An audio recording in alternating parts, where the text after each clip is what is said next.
Oi, pessoal. Eu me chamo Emily, eu sou aluna de administração aqui da Unicamp, eu faço parte do Logicom e eu vim apresentar para vocês agora o artigo que foi fruto da minha iniciação científica. Ele tem como tema a expansão da soja na região do Arco Norte, uma análise de correlações de indicadores socioeconômicos e produtivos. Esse artigo foi escrito por mim, pelo Matheus Melo de Souza, que foi o meu orientador durante a minha iniciação científica, e a Andréa Leda Ramos de Oliveira, que foi a minha orientadora durante todo esse processo. Eu vou apresentar aqui para vocês toda a estrutura do artigo, a justificativa, o objetivo, materiais e métodos, os resultados e, por fim, a conclusão. Começando, a expansão da soja, né, ela é ali na região do Arco Norte, ela é bastante impulsionada pela demanda global e pela competitividade no mercado internacional. E essa região, ela é uma alternativa aos portos do Sul, porque oferece uma proximidade ali ao Canal do Panamá, facilitando o comércio. Embora haja um crescimento econômico, também surgem algumas outras preocupações, né, ambientais e sociais, como a questão da concentração fundiária e os desafios climáticos. Com isso, o objetivo da pesquisa é avaliar se a expansão da soja na região do Arco Norte promove o desenvolvimento regional. E com isso, né, foram escolhidos 4 métodos para realizar a análise, sendo eles o índice de Mourão global, o LISA, o índice local de Mourão bivariado e análise de correlação de Spearman.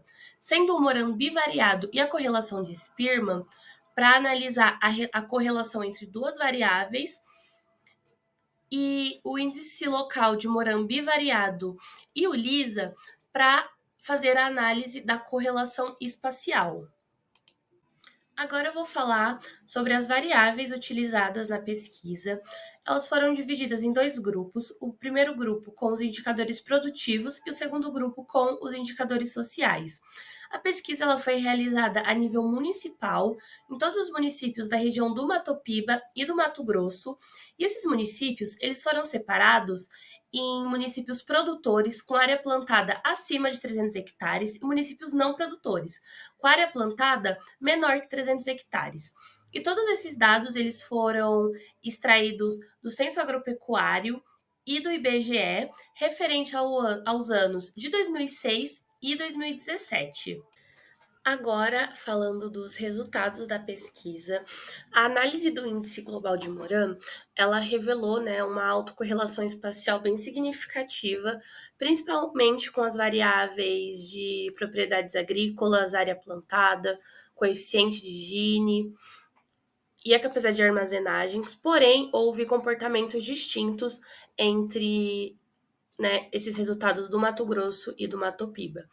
No Mato Grosso, exceto a capacidade de armazenagem, todas as variáveis elas mostraram significância, né, nos municípios produtores e mostrou também significância, porém menor, nos municípios não produtores. Em 2006, 72% dos municípios matogrossenses eles tinham áreas plantadas superiores a 300 hectares, um número que subiu para 82% em 2017. Que a atividade agrícola se mostrou mais consolidada, o que refletiu com a participação do PIB municipal, que foi de 3,5% para 24%. E o crescimento do número de municípios produtores indica que a expansão da agricultura na economia regional, né, está sendo influenciada e impactada ali. E alguns estudos anteriores, eles apontaram que municípios que passaram a plantar soja entre 2000 e 2010, eles apresentaram um maior desenvolvimento econômico em comparação aos municípios que não plantavam soja. Agora falando da região do Mato Piba, as autocorrelações espaciais, elas foram mais intensas do que no Mato Grosso, tanto em municípios produtores quanto em não produtores. Em 2006, 72% dos municípios tinham áreas maiores que 300 hectares, com destaque para a área plantada e o coeficiente de Gini, como as variáveis com maior autocorrelação espacial.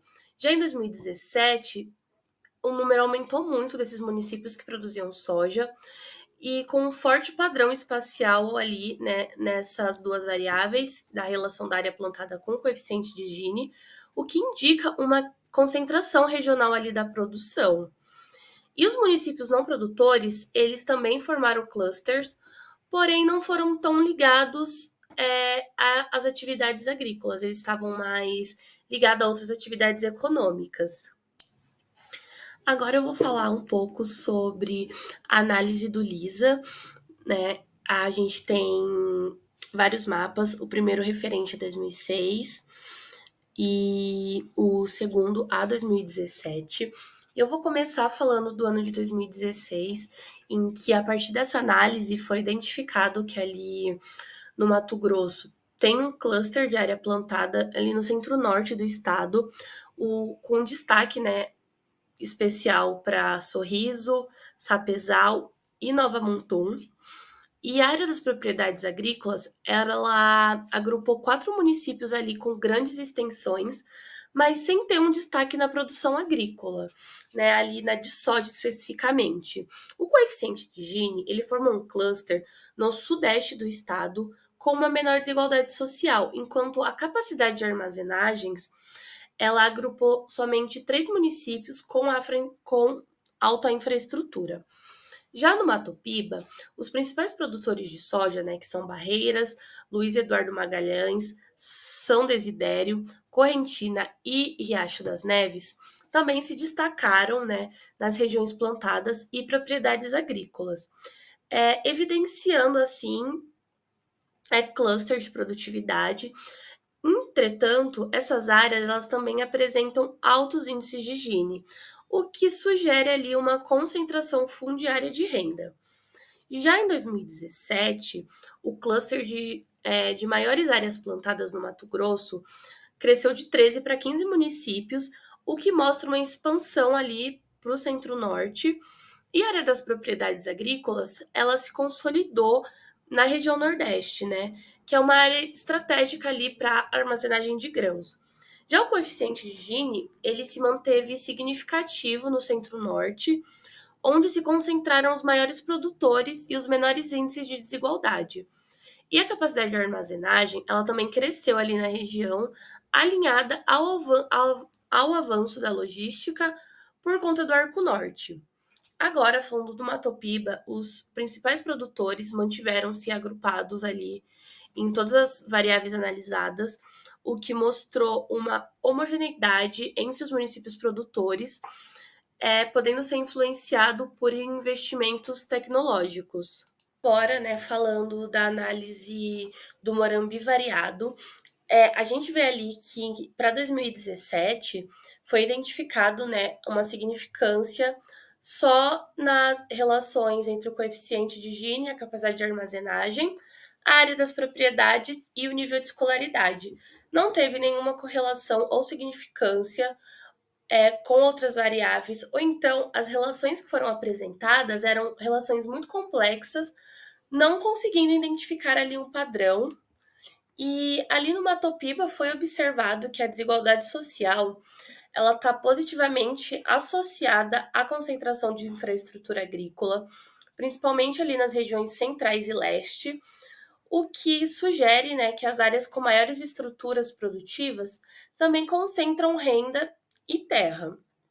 Esse cenário, ele aponta que o avanço tecnológico local, ele não gira somente em torno de benefícios sociais ali para a região, como a questão da geração de empregos, que muitas vezes não tem, mesmo com esse aumento da produção, por conta do uso de máquinas e pela demanda também por mão de obra qualificada, que muitas vezes são trazidas pessoas de fora e não contratadas pessoas dali. E no Mato Grosso foi observado ali uma relação positiva entre o coeficiente de Gini e o nível de escolaridade em 2006, né, principalmente ali nos municípios na mesorregião sudeste, e com uma média de produção, né, e acesso às rotas logísticas do Porto de Santos. Agora falando da correlação de Spearman, ela revelou para a gente que ambas as regiões elas apresentaram uma relação significativa entre a área plantada, a área das propriedades agrícolas e a capacidade de armazenagens, principalmente nos municípios com área colhida superiores a 300 hectares. E esse padrão ele foi consistente, né, durante os 2 anos analisados, o que destaca a importância, né, da logística com a armazenagem, o que atua ali como um elo estratégico na cadeia de suprimento de soja, influenciando diretamente na sua competitividade. Então, né, a gente conclui que a expansão da soja ali na região do Arco Norte, ela possui um impacto bem complexo, mesmo que tenha esse potencial para impulsionar o PIB agropecuário e a renda, porque também acaba aumentando a desigualdade, né, em muitas áreas.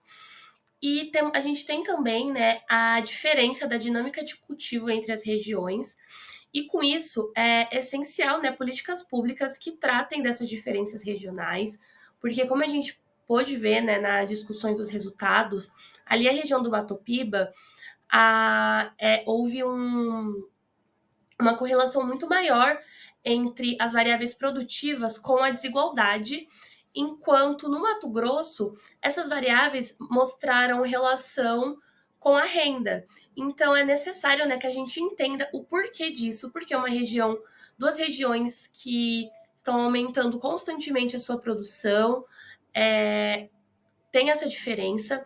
Então, é necessário uma análise mais profunda, porque isso pode se dar pela quantidade produzida, porque no Mato Grosso é muito maior, pelo tempo.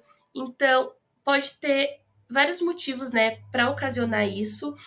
Então, essa questão das políticas públicas são muito importantes por conta dessas diferenças, da desigualdade social ali na região e também, né, da gestão ambiental, porque é muito necessário para garantir um crescimento sustentável e equitativo na região.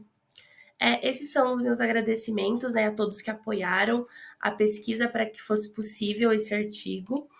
E é isso, obrigada, espero que vocês tenham gostado.